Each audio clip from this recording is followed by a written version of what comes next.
and welcome to That's Gross. I forgot my tea.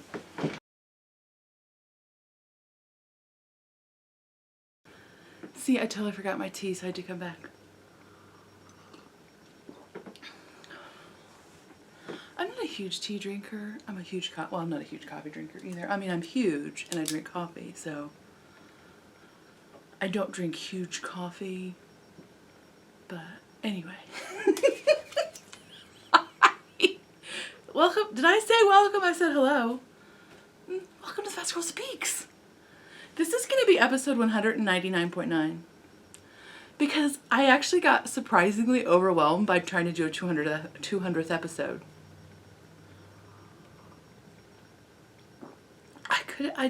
It totally made me have a mental block. Well, it didn't make me.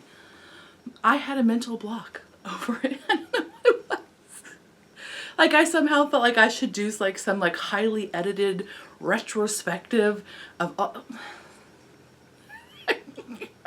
not happening. But anyways, I felt like there should be like something big happening, but I just could not. I mean, quite frankly, nothing ever big is going to happen on this show, but like I just couldn't get I got like totally overwhelmed by like, ah. So this is not the 200th episode. There may be a 200th episode after I get back from SSK, but right now I don't have the headspace to even. Okay, there's not anything fancy even when I do get back, but maybe I'll be more together. Pipe dreams. It's been like crazily full moon-tastic here. Like, I'm not a huge astrology person by any stretch of the imagination. Like, I think it's very interesting. I just don't know a lot about it. But man, this full moon, which had some sort of influence, Pluto, which of course is the death planet, because now it's not even a planet anymore. But like, chaos. Insane chaos here. My water pump, my car went out. Thank you, so goodness. I mean, it was slowly going out and we just didn't realize it. But it didn't go out when I was like driving somewhere. I had just gone to pick up my daughter from my mom's. I met them in Shelbyville, which is only like half an hour away. But I mean, thank goodness it didn't go out like on the highway or, you know, leaving me stranded anywhere. We figured out what it was and we were able to take it to a mechanic. Let me discuss that when I was driving to the mechanic, I was nearly having palpitations. I have like, I think it's childhood. I don't think. It is childhood. When I was growing up, we had only horrible cars. Okay, I shouldn't say that, but we basically did. Like, we had one car that would not go in reverse for a very long period of time, and I'm sure there's a way you can fix that, but we did not have the dollars to make that happen. So we would have to park on hills. And we live in the Midwest, so there's not always hills everywhere. But like, you know, even like you go to like the Olive Garden or something, like you would have to try to find a place that you park on a slight incline. Because otherwise you would have to I mean, you could still push it out of the parking space, but you know, that's pretty humbling. We had like so many cars that just exploded randomly or like would not accelerate above, you know, 45 miles an hour. I guess they were like third, fourth, and fifth gear were just gone. I don't know. But so anyway, so as a kid I had like huge, I mean, I would just get so anxious about it. And I will be honest with you, I feel like the reason that I am with my current partner, the choices we make.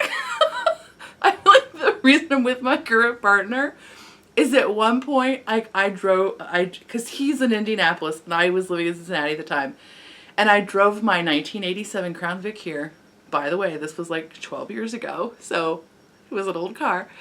But I drove my 1987 Crown Vic here, and he like opened the hood of it because like something was wrong. I don't know if the belt squealed in that car so badly. It's ridiculous. But he opened up the hood of the car, took like some giant, I think it was like I don't know if he was like trying to fix the fan, but see, I don't even remember what it was. I want to be a thoroughly modern Millie, but I don't know about cars. I really don't. And by the time you would like learn anything about them, they would have changed 7 times anyway. So like, I feel like it's fruitless for me to even try. But anyway, so he took some giant thing off my car that was like big. It wasn't like he took off a radiator cap. He took like off a functioning like bit of my car, did something, and then put that thing back on, and I was like, hmm? That's not the only reason, but I feel like that was a deciding factor. So I have car issues. So the fact that it did not break down on the highway or anything like that, I am so thankful. I will continue to give AAA my dollars because I'm afraid. I'm so afraid. But anyway, so they apparently the 2000 Chrysler Voyager, when you fix the water pump, you also replace the timing belt and like do magical witchy stuff to it. They charge a lot for that.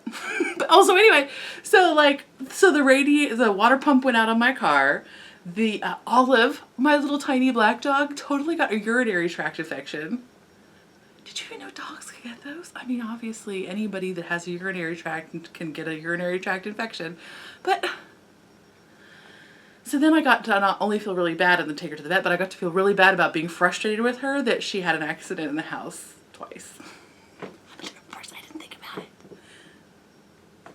Anyway, it's not like I beat her or anything, but I did yell. Poor thing. Such a bad dog, Mom. I gave her lots of treats. Anyway. What else? There's something else that had not funny family health, like my grandmother and my aunt have had some crazy health flare-up issues, and they're not laughing matters, but like, it's just like, ugh, full moon.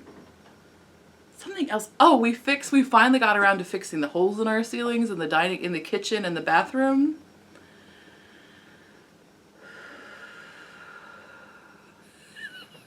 I know you guys are like, dude, we don't care. You care, you totally do. We can fast forward if you don't. There's no test at the end.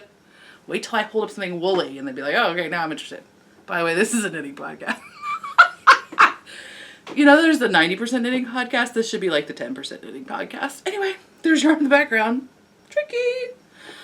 So then, so we were fixing the holes in our, if you're new to the show or you just don't watch every show because you would like to maintain your personal sanity, we had a water leak in the ceiling of our kitchen or bathroom. We're not sure. It was like the doorway between them. So anyway, so the little gentleman found the leak, but he did have to cut a hole in both the bathroom ceiling and the kitchen ceiling to find the leak. So yes, I have been living in a house with 2 holes in the ceiling for like, I don't know, 5 months now, 6 months. I'm not even sure. We put plastic bags over them to make sure that the, dust didn't fall.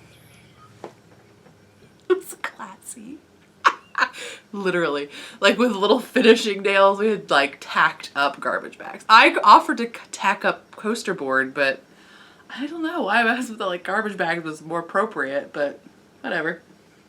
I just let him win that argument. So also we finally got around to it. Of course, like I looked up immediately how to do it. In all home repairs, I am the insane optimist and my husband is the grumpy pessimist. Every time there's a home repair, I'm like, we can totally do that. That's going to be no problem. And I know that it's going to be a problem. But you have to be extra optimistic when your other person is like, you got to like bust out some Piglet energy. That clearly should be the name of this episode. So anyway, so that is like our dichotomy in all sorts of home repairs. So I looked up immediately how to fix it and, was all like, oh yeah, we can totally do this. And this is going to be a problem. He was all like, Mrr. So finally I got him motivated enough, and clearly I could have just tried to do it on my own, but okay, I didn't. I don't know, I just did it. So finally get motivated to do it. And of course, like I looked up immediately how to do it. Like Lowe's has this like very helpful description of how to fix a larger hole in drywall that involves like putting, like this is the hole in the wall. That's optimistic, is way bigger than that, okay? But like this is the hole in the wall. You like go in and you put shims in.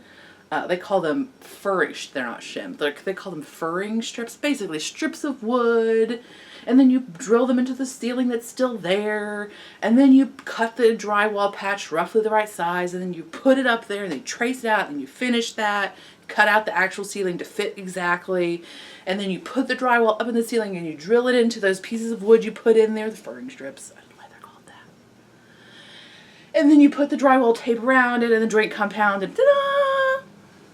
But of course, our ceiling has chicken wire. It has plaster, but like it's basically like fine chicken wire that held the plaster originally. And then an additional 2 layers of drywall. So our ceiling has like random, oh, and the lath, of course, that the chicken wire is adhered to adhere the plaster to.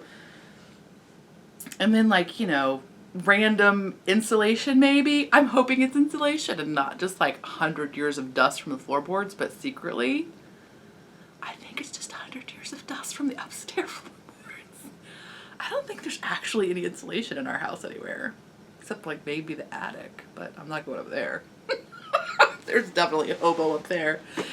Anyway, so they don't tell you how to fix that when there's 3 layers of drywall that you have to somehow, because you can't just put 1 layer up there, because then you have 2 layers of, and then you put 3 layers up there. Drywall is surprisingly is kind of heavy. Anyway, it was a learning experience. But there's no hole in our ceiling. Granted, it's not painted, but let's not get ahead of ourselves.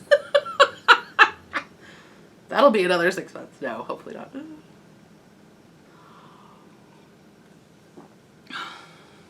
Renters, I'm just saying, take people that tell you to buy a house just a grain. I'm not saying don't buy a house. I really love having a house and not living in an apartment. Like, don't get me wrong. I really enjoy that I can make a ridiculous amount of noise and nobody's really going to complain about it. I mean, that's also because we live in a sketchy area, but you know, whatever. I really enjoy that about my life, but let me just discuss. It would be nice to be like, person who owns this property, come take care of these holes in our ceiling. Whatever. We didn't get divorced. Cheers us. Our child did not end up fetal. The dogs were a little freaked out. They were like, we feel this energy. We sense the tension. They hit a lot, but that's okay. It's probably safer that way anyway. As we're like throwing random like flotsam out of our ceiling. Like there's just like random stuff. I don't know if when the little dude trimmed, like made the hole in the ceiling, like if he just like tried to put back pieces, like it didn't, I didn't actually watch him cut the hole in the ceiling, but like, why are there random pieces of what looks like sheetrock coming out of it? What's happening? Whatever. They're fixed now. They've held up for more than 48 hours without falling down, so I'm thinking we're good. We're good forever. And the final one of the corners was like not go, like I think the drywall was bowed because I love my husband. We totally bought new drywall to like patch up there. He insisted on using the like old random drywall that was just like in the garage for some reason. Just use the new one that we bought. Whatever, it's not the fight I wanted to have.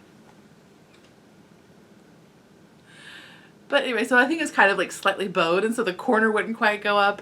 So like at one point we were just willing to accept that there was like a 1/4 inch drop on the like pad. It was just like, whatever, it's fine, just go with it. We got it to like 1/8 of an inch now because we're classy like that. We problem solved a little bit.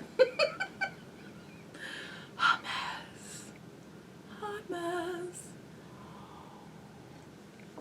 Okay, so I think that's all the shenanigans. I haven't done a lot of shenanigans. I'm getting ready to do Super Summer Knit Together, which is a retreat in Nashville, Indiana that's hosted by the lovely ladies, the lovely knit girls. So I'm doing lots of sewing for that, which means that there will be an awesome, gigantic, probably, update in the shop the last Friday of August. I'm like, what is, no, July. That's not the month. July is this month. So there'll probably be a big update. Well, there will be a big update the last Friday of July. And then there'll be a favorites update on August 1st, which I think is probably like the next day or something. But It won't be, no, it's not their next, it's like a Tuesday. But then there won't be an update for a little while after that. So if you want a knitting bag. So anyway, so because of that, there's not been a lot of shenanigans. So I've been sewing. Trying to get the work done. My mom's been helping me out. Yay, moms. So she there's like a bag train that goes down to Cincinnati. I get them to a certain point and I'm like, please take these. And then she does the last little bits, not the last little bits. She does the next steps on them and then she gives them back to me. And even though she's dealing with family health problems, that she's helping to take care of people and running back and forth and trying to negotiate healthcare providers and caregivers, and she's doing all of that and helping me out. So thank you. She's a machine. But so yay, moms. What was I gonna say? Oh, that's why there's not been a lot of shenanigans. Okay, sorry, the phone rang. So if you get off the lights. So if you donate to the podcast during April, May, or June, and I used the word donated because it seems to be the most convenient word, but I don't mean to in any way imply that I am a nonprofit organization. I've never said that or put that anywhere, but I think sometimes people hear the word donate and they have that association. This is not a not-for-profit endeavor, okay? It's not like I'm living the lap of luxury. I just want you to be very clear that I'm not. Okay, so anyway, so I'm sorry that word is, I need to think of a different word, but PayPal's donate button is the only button they have. But if you supported the podcast with your dollars of the world during April, May, or June, I have a prize for you sometimes. Okay, so 3 of you will get a full set of awesome napkins. Should I showed you these a while back when I finished sewing them? And of course, if you're I don't want your hippie napkins, I refuse to reuse these things and wash them. It's really not hard. You just I just really what are you doing? You want ice cream? It's 11 o'clock in the morning. Have you eaten any food? What was it?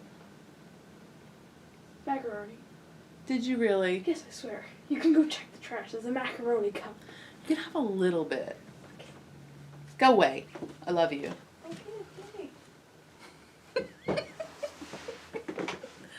The entire summer is her just begging for food. All it is. She's like one of these humans that only eats this much food at one time, but then eats it 700 times a day. Stress. Anyway. So anyway, yay! So you just you can use them in just time and wash. Even if you don't want to use them as it's not fancy time, sit down dinner stuff. I use them when I get a snack and don't want to use a plate. Sometimes. Or sometimes I just leave one next to where I sit at the televisions, and if we have a snack or something, that way I just have you can use it for a handkerchief.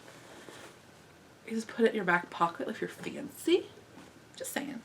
All those things you could not. I don't think you can use it for a kerchief unless you have a very small brain. You could, but you would have to pin it or something. You could not tie it. You're I don't want the napkin that was on your head.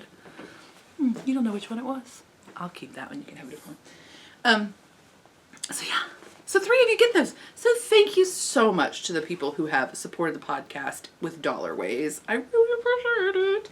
And so does everybody else, because look at all this lighting that's up in here. This is not real lighting. This is totally artificial lighting that I used some of your dollars to pay for. So thank you. Other people, send them thank yous too. High five to them. So here are the 3 humans who won. Okay, now 2 of you, there was not an address given, so I will actually have to give your first and last names because I don't want to give your email address because that seems even worse. Here we go. If your name is Jessica,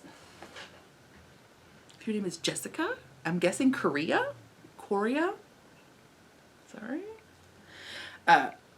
Korea? Anyway, if you donated on May 30th, you won a prize. If your name is Sally and your last name is Thomas and you donated on that's not right. May 26th, I believe. You want a prize. And if your name is Judith, Judith, I will tell you, you live in Batavia, Ohio. I won't give your last name, but I'm pretty sure there's only one Judith in Batavia, Ohio who's watching this show right now. I totally want to send a napkin, Joe. So you can either email me at amybmays@gmail.com. That's really, I recommend that. Please do that. You can send me a RAV message. I'm the fat squirrel. But I do not check it very often, and sometimes it gets overwhelming. Okay, no, it doesn't get over. It's always overwhelming. So I don't always answer RAV messages. I need a minion, apparently. So anyway, Amy, A-M-Y, be like boy, MAYS@gmail.com. I'll send you out your napkins. I need your addresses, that's what I'm telling you. Sorry. Okay, so that's the things. Okay, now let's talk about knitting is banning. And my hair that's so messed up. Oh, so last time I showed you that I finished my upstairs downstairs cowl, which is a pattern by Paula Emons-Fuesle of Knitting Pipeline fame. Oh my gosh, did you listen to the Iceland podcast? Oh, I'm so jealous. Not in a bad way, just like in a... People get to do stuff all the time that I can't do. I'm not like jealous in a bad way. I'm just like, oh, magic. So anyway, so she just came back from a trip from Iceland. Well, not just, but just a little bit ago. And then this hand spun that I made from the beautiful Joanna Spring of Knit Spin Farm of her bats, which have been getting so much love during Tour de Fleece. Have you been looking at everybody's spinning? Oh my gosh. So jealous. All the unicorn bat subscribers. You must all spin your unicorn bats and show me all of the things. Because they look amazing. So anyway, I finished it. I finished it last time, but I hadn't blocked it. And so it looks much prettier, of course, when it's blocked. Maybe when it doesn't have a giant bright teal canvas string on it from SSK bags, but whatever. So this is a really great pattern if you are looking for travel knitting. It is pretty mindless. It is not, you've got some garter, you've got a very simple lace pattern, which is literally a 2-row repeat, 2-row, 4-stitch repeat, because of a clever thing Paula does with moving a stitch marker. So it is a great little travel pattern, and a great pattern if you have some fun speckled yarn or some crazy hand spun that that you want to make a beautiful thing with, but you can't have too much pattern because it'll just be wasted. Even if you knit this and the pattern didn't show up, which I would be surprised if it didn't because it's pretty bold, but even if the lace section didn't show up, it's so pleasant to make that I wouldn't be disappointed. Like usually if you're making a texture pattern and you're using a speckled yarn, the reason you would hesitate is because it doesn't show up. Like it's not worth the effort. But this is like basically such little effort. It's almost just one of those things where it's, you just like occasionally got a yarn over and a slip knit. Like it's actually kind of better than just plain knitting because it keeps you going. Like it keeps you more involved and it keeps you more like, okay, I got to do X number of holes this way and then I'm done, so. Even if it didn't show up so glaringly well, I would still do it just because. And I believe that it's written for sport weight, if I'm not mistaken.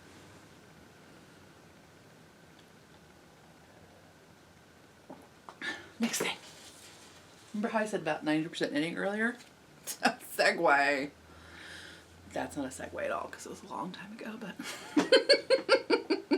I've finished my socks from Fibernymph Dyeworks, who is the creator of the 90% Knitting podcast. These are in her Pi Day colorway, but it's not Pi Day. It's like Pi Day the 2nd or something. But anyway, in her bounce base, these are self-stripers, as you can see. Aren't they not the cutest? Isn't this yarn darling?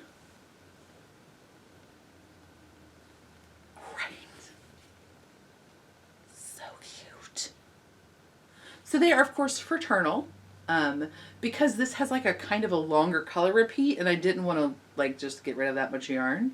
And I think they're really cute as fraternal, actually, right? Because it's not like they're just off, because they have different numbers of rows of each colorway. Tied into the pie thing, people, as in the 3.141265 pie. I made that up. But isn't that cute?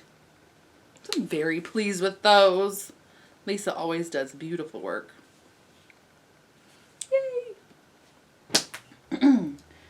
And then the next finished object I have to show you. I finished my color affection. What? It's true. Now I can't remember who wrote that pattern. It's in the show notes. It's been in the show notes for like 8 years. Not really. Maybe a little bit. Anyway, I finished my... Is it Martina? No, that's not Martina. Now I have to look it up. Come on. Anyway, it's the Color Affection shawl. It was wildly popular, I think, when I first started the podcast. It was like the it thing. But then it's, you know, it's continued to be very popular. Veera Valimaki, that's right. I'm sorry. I knew it wasn't Martina, but I just couldn't think. So it's a 3-color. You start up here with this little semicircle. Not semicircle. This little...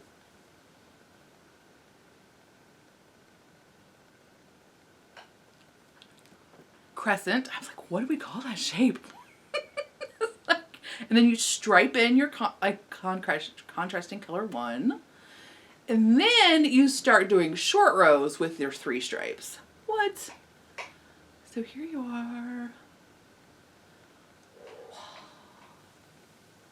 Right? Ah, it's so giant. I love it. I'm trying to make a shape. Oh, Stephen West, but I can't because I'm not. Anyway, so the first color is the Hazel Knits sock. It's our Artisan sock colorway in the Candy Land of Sweets colorway. Close. Contrasting color number 1 was a fun speckled yarn that incorporated both the hot pink and the gold. Well, I don't know what we call this hot pink. We call this fuchsia, maybe. Anyway, so it had like that plus some like awesome earth tonies, and like it was just beautiful. So that was kind of like the glue that held the 2 colors together in my mind. And that is by Homespun House. She kindly gave me that yarn. Isn't that nice of her? And it's her plump BFL fingering base in the Puddle Jumper colorway. And then the gold is Madelinetosh Twist Light in the Daffodil. Right. It's pretty fun. Yo. And of course it's like the super long crescent, so you can wear it a gabillion different ways if it weren't 95 degrees. It's true. It's so fancy. So fancy. So let's see how pink this makes my pinks look. A pink face and pink shawl. I'm not hugely a pink person. Apparently I'm using the word hugely a lot today. I'm not a huge pink person, but I'm a huge pink person. So, oh my god, I can't stop. Anyway. But I had this random pink and gold thing that just would not leave me alone. And I had to scratch the itch. And this did it for me, I think. Okay, that's all the finished objects.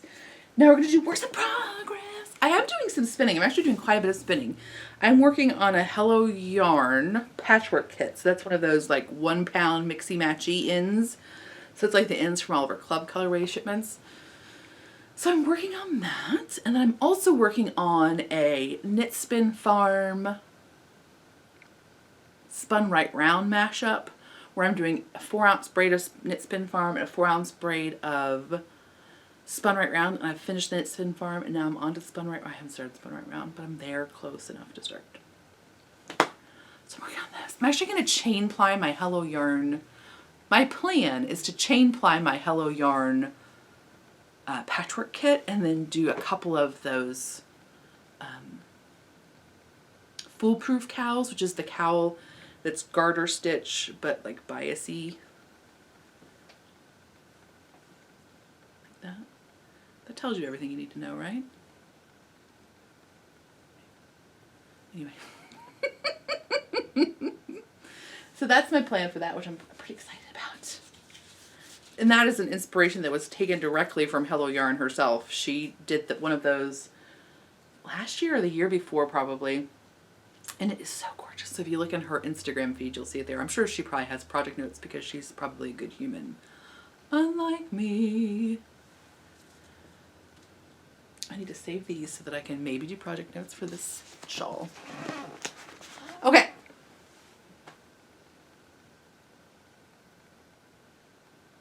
That was what I'm spinning. Oh, so I'm going to do a 3-ply, I think. I'm not very good at 3-ply, so I'm a little bit nervous about it, but I think it's ultimately the best way to handle those patchwork kits. I keep saying quilt. I'm in the middle of the row on this project because I'm awesome. And it is my Monte Rosa cardigan by Isabell Kraemer that I started the last time I saw you. It's the first time I showed it. It is being knit with Rowan pure wool worsted, which is a fairly economical yarn, even in the U.S. I'm sure, is it cheaper in the U.K.? There are less like tariffs and stuff. I don't know. Excuse me. But it's a worsted weight. It's made in Romania. I didn't notice that till just now. And it is 219 yards, 200 meters for a 4-ounce, 100 grams. Sorry, which is like 3.5 ounces, I think. Bump. So it's got a pretty good put up. It is not it's not like a merino, it's not like a super soft yarn, but it's not what I would call rustic either. It is just like a middle of the road workhousey kind of yarn. It's my excuse me poncho is what I did the contrast stripe out of it, and I feel like it's just a good basic wool. I don't really know how to wear yet, but I feel like it's going to be decent.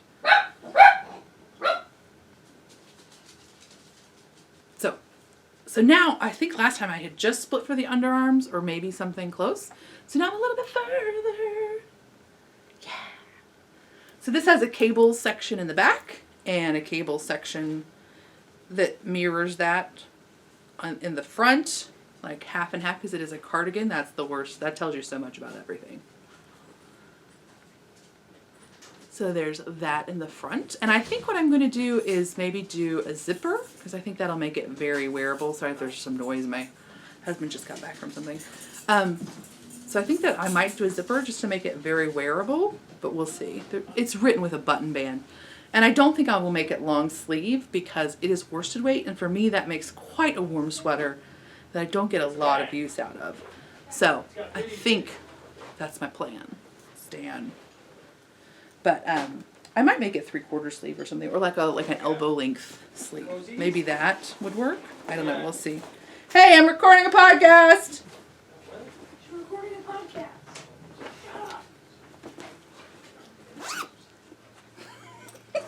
Such a delicate flower.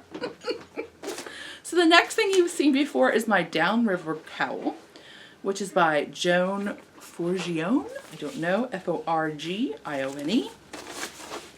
And I am using some shepherd's wool that I bought at the, what is that thing? It's a fiber festival that's in Franklin, Indiana. Now I can't remember. I can't remember now. Sorry. Anyway. So I have finished now this texture section, and then there's like a nice, very basic lace section. Again, technically the chart is like 6 rows, but there's basically only 2 rows and then you alternate afterwards. So it's very basic. If you're at all comfortable with reading your knitting, it could be a travel project because it is a very basic thing. And then now I'm on to a third texture, and this will be the last one before I bind off. So it'll be interesting to see what size this is. I feel like it's neither long nor short. A little concerned. Whatever. Just something to do. So there's that. It is pleasant, and this wool is pleasant to work with. I'll put the colorways on the show notes because I don't know what they are. My hair is getting increasingly crazy as this podcast goes on, which is always exciting. And then the last thing I'll show you is a new project. It's in my bag from Knit Spin Farm. And it's so cool. I cast this on and like 2 days later, 3 days later, I think it was Tiny Paper Foxes just posted her finished project. And I was like, is that my? Yes, totally the sweater I'm working on. Hers looks super cute. Of course, she's wearing it over a handmade dress. It looks so cute. So this is the Weights cardigan. And it is by Bristol Ivy. The Weights, there's two of them that are the same, and now I can't remember which the other one is called. I apologize, but you can look up under Bristol Ivy's patterns. The Weights is a top-down version, but she also has a bottom-up version, which I don't really know.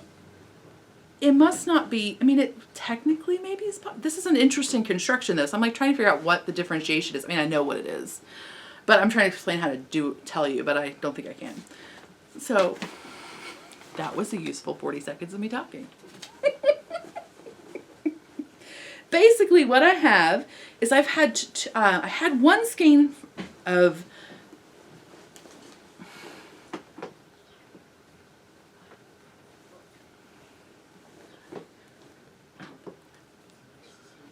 what is her name? What is it's the German yarn that I can't, Wollmeise. Jeez. So not a very long time ago, but a while ago, someone was kind enough and gifted me this skein of orange lace Wollmeise. And I'm looking over there because the tags, of course, are over there. But I'll put them in the show notes, the colorways.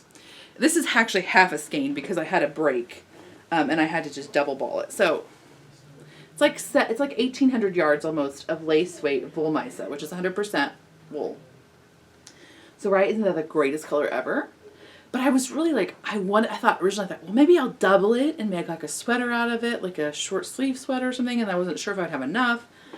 And then magically, at the same festival where I got that shepherd's wool that I can't think of the name of, Joanna Spring had a box of awesomeness that was given to her to give out, to distribute like alms to the knitters. And look what was in it. Another skein of Wollmeise lace in this crazy flame orange colorway, which was called Campari or something like that. So I don't know which one.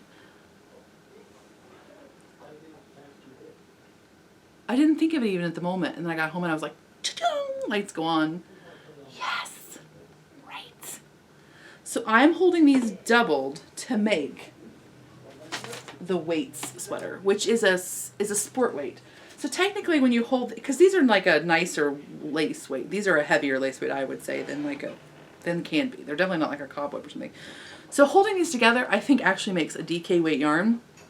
And my gauge would reflect that. My gauge is 10% off. So my gauge is 10% bigger. Would make a 10% bigger sweater than what's written. So I'm going down a couple of sizes. But look how fun it is in the garter stitch. There's something exceptionally magic about holding yarns doubled in garter stitch. They make the most crazy squishy thing ever. It's amazing. So this, actually how this is constructed is that it is you start on the neckband, so the front band, the cardigan band. You start on that part, and then you increase back like you're going this way. Like you're increasing to this, and then you divide for your sleeves. Actually, I guess you have to increase. And then the back is like a mitered square. What? So part of the reason I want to do this is because it has this fun garter element, but it's not all garter, because a full sweater and garter can be a little tedious because it's you have to knit more rows to get enough inches. So it has quite a bit of garter, but then this whole back panel, which for me is a big panel because I'm a big lady, is basically knit in the round, so you could just stockinette in the round. Bam! Love it! So anyway, so there's this one. So I'm assuming the other one you start with the mitered square, open up the mitered square, and then come around. But I don't know. But I'm guessing that that's the difference. That's a lot of me talking. So anyway, I totally dig it. It's not going to be the fastest project at all. I think I'm on 3s. And I always go down at least 2 needle sizes because I am, yes. So these are 3s.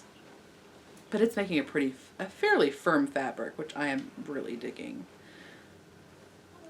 And right, those colors.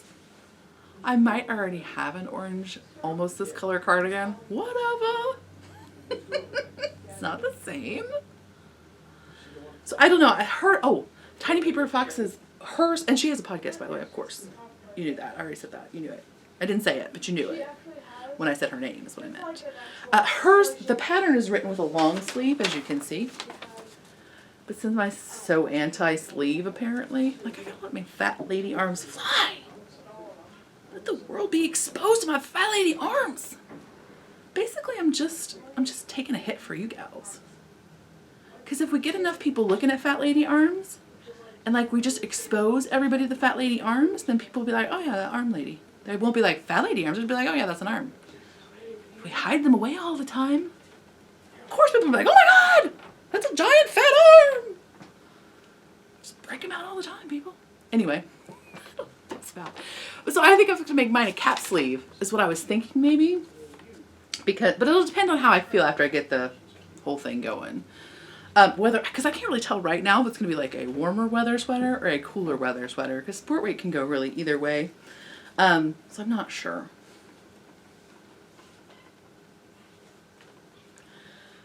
But hers is a cap sleeve and looked darling. So that was good information for me to know. You could very easily do the whole thing in garter and just have because basically what happens is you do this front band and garter, and then what's going to happen is the garter band eats up and turns into stockinette for like all of these shoulder things. But you don't have to do that. You could do a garter whole way, but I'm going with the way it's written. By the way, it took me like a hot second to wrap my brain around how this pattern was made. I really kept looking at it like, what? So I will not be doing any modifications on this pattern because I have no idea how I would do them. I mean, I do, but I don't know that they would be very different than normal. So I'm just going to go with it as written, unless I try it on, of course, and like, oh wait, I need more depth in this shoulder or whatever. But my plan is to go forward as written. Go from there. Oh my gosh, right. So much of my voice. You're so sick of it. I know, I get it. I feel you. I didn't forget the tags. Oh, why did I think I was a terrible person? Wollmeise lace. We have Terra de Siena. Terra de Siena and Campari orange. So look at that. So fun. All right. Okay, I think that's all. That's enough of my voice, right? You're like, yes, please, be done. And that's literally enough. Okay, so I'll see you then in a few weeks. And maybe I'll have adventures from SSK. Hopefully I don't have any car-related adventures. Oh my god, that's not good. We'll see. Anyway, I'll talk to you next time. Bye.